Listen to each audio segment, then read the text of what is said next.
This podcast is a work of historical interpretation. While we strive for accuracy, some aspects of history are open to interpretation and debate. Thank you for listening. So, today's episode title is The Summer the Sky Caught Fire, Surviving the Great Heat Wave of 1936. It was a summer so hot it warped railroad tracks. So brutal it baked crops in the field before they could be harvested. So deadly it killed over 5,000 Americans, many of them children, the elderly, and the already struggling. It was 1936. The height of the Dust Bowl, deep in the clutches of the Great Depression. And across the United States, the sun had become an executioner. This is Time Tellers, and I'm Renee. Today we're telling the story of the Great Heat Wave of 1936, a forgotten American catastrophe that scorched a broken nation and reshaped how we deal with natural disasters. And I'm Dan, since apparently I'm not good enough to be introduced anymore. I'll be chiming in with color commentary, a few weather nerd facts, and maybe asking the questions you're yelling into your headphones because, yeah, this one's going to get steamy. I'm here. And deadly. Renee's here. So, grab your water, crank a fan, and maybe be glad you didn't live through the hottest American summer on record, until recently. Which also reminds me, to understand why 1936 hit so hard, we need to rewind. The U.S. was in desperate shape. The Great Rewinding Depression didn't exist at this point in time. Just True. saying. True. The Great Depression, which started in 1929, had devastated the economy. A quarter of the workforce was unemployed, banks collapsed, bread lines stretched 4 blocks. What's a bread line? That is a good question, and that would be like our, oh my gosh, I was saying soup pantries, food pantries. Sorry, I don't know why I said I thought you were going to say soup kitchen. And then soup kitchen, food pantries. I combined the two. So but this would be where you would go for food when you had nothing to eat. But out in the Midwest and Southern Plains, it was worse. Over-farming, poor soil practices, and lack of crop rotation had stripped the earth. When the rain stopped, the soil turned to dust, and the wind took it away. And when we say dust, we don't mean a little dirt. We mean black blizzards. 200-mile-wide clouds of soil sweeping across states like Kansas, Oklahoma, and Texas. From 1931 to 1939, the Dust Bowl turned parts of the U.S. into a slow-moving environmental disaster zone. By 1936, more than 1 million people had been displaced. And then came the heat. I'm listening. Ow. The first warnings of what would become one of the most brutal heat waves in American history started quietly. Spring 1936 was dry, unusually so, especially in regions already parched from years of drought. Rivers were running low, crops planted with hopeful hearts showed early signs of stress. Then June arrived, and with it, silence. Not the peaceful kind, the kind of silence that comes when the wind stops blowing, clouds vanish, and the sky becomes a lid of hot white glass. And remember, we're talking before the era of modern forecasting. No Doppler radar, no NOAA warnings. The most people got was a short column in the paper, if that. And most didn't read the weather section. That's assuming they could read at this point in time. They just felt it. Hey, this was the 30s. Yes, in fact. In America, in the Midwest and Southwest. By early July, the Midwest was in crisis. Cities like Lincoln, Omaha, Des Moines, and Topeka sweltered under unrelenting sun. Temperatures didn't just spike, they stayed, day after day, above 100 degrees Fahrenheit, with the nighttime lows barely dipping below 85 degrees Fahrenheit in some cities. That being nighttime. That's really warm for people in Celsius. Then came the records. July 14th, 1936. North Dakota hits 121 degrees Fahrenheit in steel. July 13th. Wisconsin sees 114 degrees Fahrenheit in Wisconsin Dells, still the state record.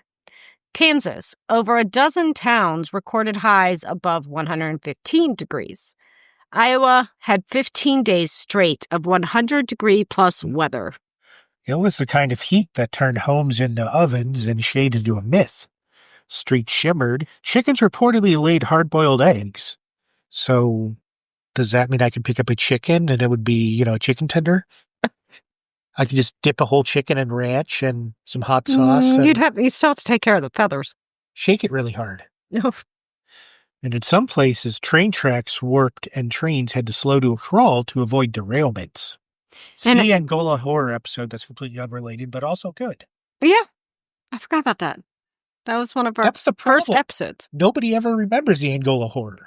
But that was also one of our first, I think it might have been our first short. One of them. Yeah, because it was right after the Gage War, wasn't it? It's like that same week, wasn't it? Similar, somewhere like that. Stupid Harbor Creek riots. As the sun scorched the heartland, it radiated outward. Eastern cities weren't spared. Baltimore hit 109 degrees. Baltimore. Louisville had 9 days over 100 degrees.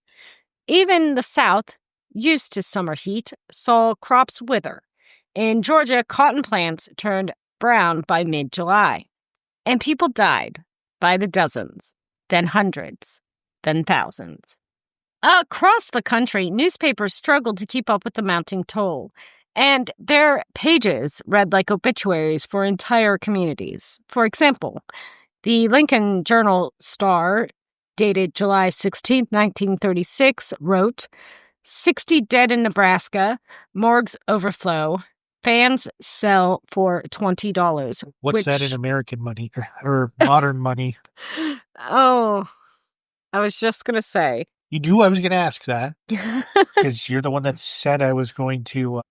That would be approximately $20 in 1936, would be $462.54 today for an adjustment of inflation. That's for a fan. Like the one I got very mad at earlier today. Yeah, I know you're only a fan. The Minneapolis Star, dated July 15th, 1936, wrote, schools closed, children faint in class, ice rationed. How many children? I would actually have to find that exact article to find that answer. I'm curious. If they even have it. Is this just like one kid that's like, oh no, no, many children fainted? Is plural, so. The New York Times, July 17th, 1936, stated, heat kills 75 in day. Parks filled with homeless seeking shade. Iceman mugged for blocks of ice. Wait, did that last one really happen? Yes. Reports from major cities documented thefts of ice, fights over public fountains, and overwhelmed emergency services. In Chicago, not plural, hospitals set up outdoor triage tents. In rural Ohio, whole families fled their homes at night to sleep in cemeteries, anywhere with a breeze. That's hauntingly cool. First-person accounts from the time offer heartbreaking glimpses into daily life. One letter from a young man in Arkansas, Paul McKnight, read, quote, I found our dog dead this morning, curled up by the porch. Mama wept. We don't have money for another. The radio said 106. I think it was hotter, unquote. Farmers told of burying livestock with their own hand. No energy to haul them off. Cities ran out of ice. Families soaked sheets in wells and draped them over their bodies.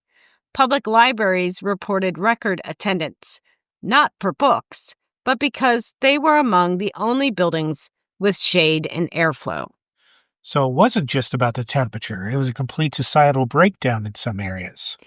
Exactly. This wasn't just a weather event. It was a slow-moving natural disaster. And I keep thinking it's pretty hot right now. Who was it that said, my cousin Peter moved back from California, and he said he looked it up. I don't know if it's actually true, but that Erie's never actually gone over 100 degrees. It maybe feels like has, but the actual temperature, well, considering they do it at the airport, has not gone over 100 degrees. Because he was curious coming back from California, you know. But there are days it feels like it. Huh? In 1936, Heatwave hit a country already on its knees. After nearly a decade of economic collapse, the U.S. was trying to recover slowly with the help of the New Deal. But this summer pushed many back over the edge. Crop losses were catastrophic, especially wheat, corn, and oats. Entire fields were lost. In Nebraska alone, over 1.5 million acres of crops failed. Poor crops.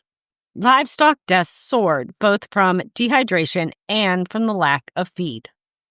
Railroads and roads buckled, disrupting already fragile supply chains. Because remember, that is the primary method of transportation during that time, is the railroads. Good.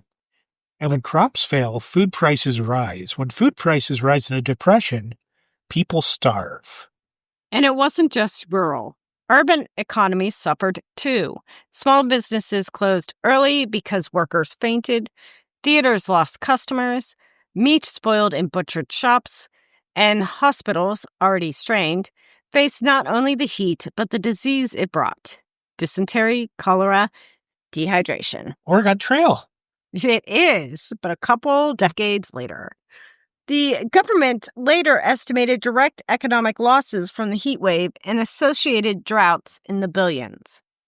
That's in 1936 dollars. So that's billions still. Yes. Adjusted for today, it would rival some of our largest natural disasters. And psychologically, the country was exhausted. This was year 7 of the Dust Bowl, year 7 of widespread hunger, and now the heat that wouldn't quit. Let's cool things off, metaphorically speaking, with some weird and wild facts from this inferno of a summer. In Kansas, 1936, they averaged over 95 degrees. That's it? Average. That seems pretty high to me.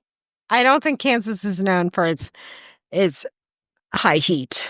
But they're known for tornadoes and witches and little dogs, too. Yes. The average summer temperature in Kansas generally ranges from the high 70s to the low 80s. You made the witch mad. Kansas summers can experience a wide temper variation, usually around reaching around 90 degrees. Sidewalks buckled across urban centers. For example, in St. Louis, a street lamp fell when its concrete base crumbled from heat expansion. Train rails warped so badly that maintenance crews laid slow orders, speed limits under 15 miles per hour, to avoid derailment. Asphalt in Omaha melted into puddles. Kids played with the tar like modeling clay. In Chicago, more than 300 officers were hospitalized from heat exhaustion. Police were ordered to carry salt tablets and wear linen shirts, because that will help keep you cooler. Let's talk temperature swings. Bismarck, North Dakota, not to be confused with Bismarck, Germany, saw 114 degrees Fahrenheit in July and then negative 33 degrees Fahrenheit in December. That's a 147 degree swing in just 5 months. I'm not going to say it. Meteorologists have since studied this summer as one of the most unusual atmospheric patterns in U.S. history. A combination of strong subtropical high-pressure system, poor ground moisture due to the Dust Bowl, and record low cloud cover. Basically, the Earth heated up and had no way to cool down. Unlike earthquakes or hurricanes, heat waves are silent killers. But the devastation of 1936 helped change how the U.S. thought about extreme weather, especially in the context of federal responsibility. The president at the time, President Franklin D. Roosevelt, already dealing with Dust Bowl recovery, responded by doubling down on soil conservation, irrigation systems, and rural support, like a responsible president, leader in charge, should do. Yes, a functioning adult. One result, the Soil Conservation and Domestic Allotment Act of 1936, passed that very year, expanded incentives for farmers to rotate crops, plant windbreaks, and stop overplowing.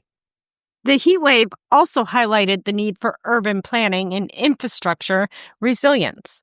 More cities began developing tree planting campaigns for urban cooling. Public buildings began including ventilation designs in blueprints. And electric utility expansions were fast-tracked, paving the way for broader access to refrigeration and fans. I'd like some refrigeration about now. Well, you are in air conditioning now. Kind of.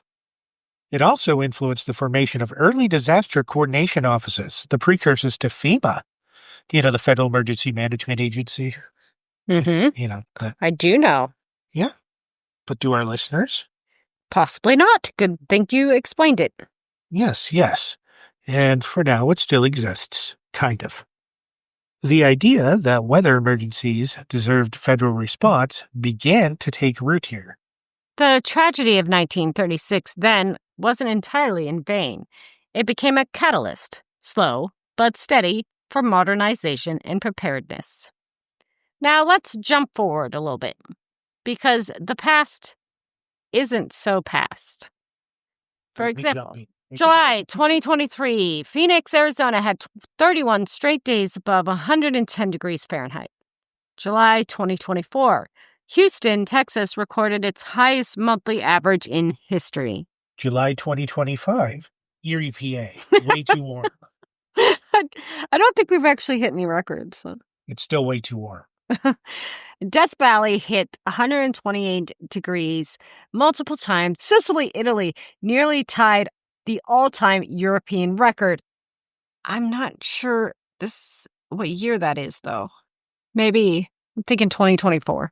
Florida's ocean temperatures reached 101 degrees Fahrenheit, leading to massive coral die-offs. Sound familiar? It should. The echoes of 1936 are getting louder. But the difference? We have tools now. For one, very important, air conditioning. Central air. Thank goodness. Cool. We also have forecasting satellites that they did not have in the 1930s. That we know of. Digital alert systems, if they're working and used properly. Infrastructure codes to help with damage caused by natural disasters. Especially in areas with, hurricanes, tornadoes, that kind of thing. And flood areas. Oh, and flood areas. And yet, heat still kills more people annually in the U.S. than any other weather-related event. More than hurricanes, floods, or tornadoes. And who dies most? The elderly, children, the unhoused, outdoor laborers, or people without access to cooling or health care? Which is why 1936 matters. Not as a distant tragedy that's forgotten over time, but as a warning. Climate extremes don't just break temperature records. They test the systems we depend on and expose who gets left behind, forgotten about. If today's episode left you sweating for more, you're in luck. This is definitely a hot topic. The puns never get better. Does that even still exist? Yes, it does. Oh, that's where you do most of your shopping? No comment. The story of 1936 heatwave and the broader Dust Bowl era has inspired... It's Pack Sun, not Hot Topic. No, it's not. It's still Hot Topic. I meant where you do most of your shopping. No, I don't think I've ever set foot in a Pack Sun. I haven't. First of all, I go to the mall maybe once a year, and that's because the eyeglass place is there. You don't even go to the antique store? Is that even still there? I don't know. I mean, I've gone to Permanis a few Well, times. that's where I got this tattoo, though. That was in the I'll mall, go back in the there. antique store in the mall. No, the tattoo place in the mall. I didn't know there was one. Yeah, ink expressions. It's a good one. Has it always been there? No, Oh, okay. no, it's right by the food court. Yeah, I've been to the mall like 4 times since they opened the food court. Yeah, so, yeah. The story of the 1936 heat wave in the broader Dust Bowl era has inspired some truly haunting, eye-opening, and deeply human works. Whether you want vivid first-hand survival stories, sweeping policy history, or poetic reflections on human endurance, there's a resource for you out there. For example, here's some books. The Worst Hard Time by Timothy Egan. This is known as a definitive book on the Dust Bowl survival. It was a winner of the National Book Award for nonfiction. It is an oral history masterpiece that follows real families who stayed behind in the Southern Plains, including those who lived through the heat wave of 1936. It reads like a novel, but every word is real. I love nonfiction that read like that. Eric Lawson's really good at that. He's the one who wrote The Devil in the White City. Heatwave, A Social Autopsy of Disaster in Chicago by Eric Kleinberg. This is focused on the deadly 1995 Chicago heatwave. He talks about social infrastructure, housing, public health, and media. It's a powerful companion to understanding why people died in 1936 and why some still die today. So it's kind of doing that jump. Of course, The Grapes of Wrath, which is on, or was, at least when I was growing up, is on a lot of people's reading list for school, by John Steinbeck. A work of fiction, yes, but steeped in truth. Steinbeck's tale of the Joad family fleeing Oklahoma's Dust Bowl includes references to unbearable heat and desperation. Read this alongside other nonfiction accounts to add an emotional gravity to the statistics. Documentaries. Of course, there's the king of documentaries, Ken Burns. The Dust Bowl, I've seen that more than once. I've shown it in my classroom You have parts a of it. VHS copy, probably. No, I do not. But I have shown this parts of it in my social studies class. Why not all of it? Well, because it's long. It's like 4 hours long. This 2-part masterpiece of documentary storytelling features interviews with survivors who describe the 1936 heat in vivid, harrowing detail. Visuals, real photographs, and newsreels help you see the dust-covered windows and feel the suffocating air. The American Experience, also on PBS, Surviving the Dust Bowl. This is a 1-hour special focused on the human stories of those who didn't flee the plains. It includes details about the heat wave, interview again with survivors, and firsthand accounts of families who buried livestock with shovels in the night. The Smithsonian Channel also has a documentary called When the Earth Was Hot. And this is more of a climate science series, and it uses modern technology to reconstruct the 1936 heat wave in real-time simulation. This is good at illustrating how environmental, agricultural, and meteorological conditions created a perfect storm. Ooh, when are we going to talk about that episode? Oh. Or that situation? Perfect storm? Yeah. Maybe. I don't know. Of course. It was a whole thing. No, I know. Of course, The Grapes of Wrath was made into a movie in 1940. It was directed by John Ford and starred Henry Fonda. Gosh, I cannot talk today. And then a more recent one is Interstellar in 2014. Surprisingly relevant, the film's Earth scenes are heavily inspired by Dust Bowl imagery.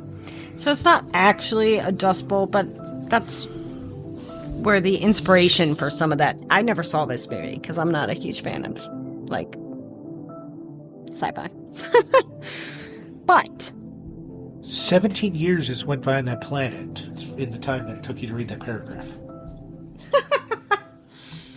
Podcast. There's a PBS Digital Studio has a podcast called Weathered, and Throughline NPR, the Dust Bowl episode. This is just one episode from this podcast, connects the ecological disaster to modern climate vulnerability. Thank you, NPR. While you still exist.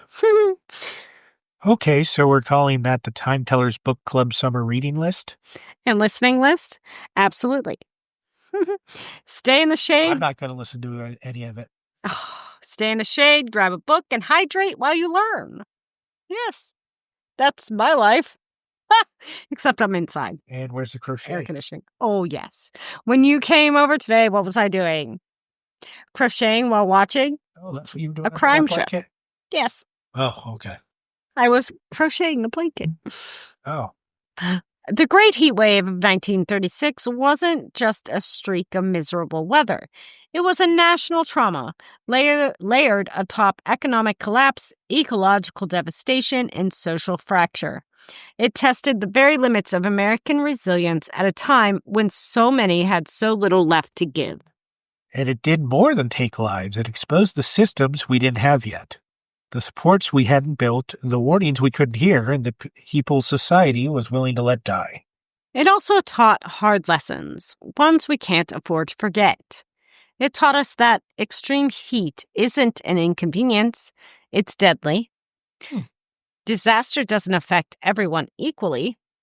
Government action matters before, during, and after. Climate is not just science, it's survival. And today, in a world where climate change has made heat waves more frequent, longer, and more intense, we stand on the edge of history repeating itself. Only this time, we do have warning. We have warnings for situations like this. We do have the science, and we have the ability to act. But we still see power grids buckle. We still see the unhoused dying quietly in alleys.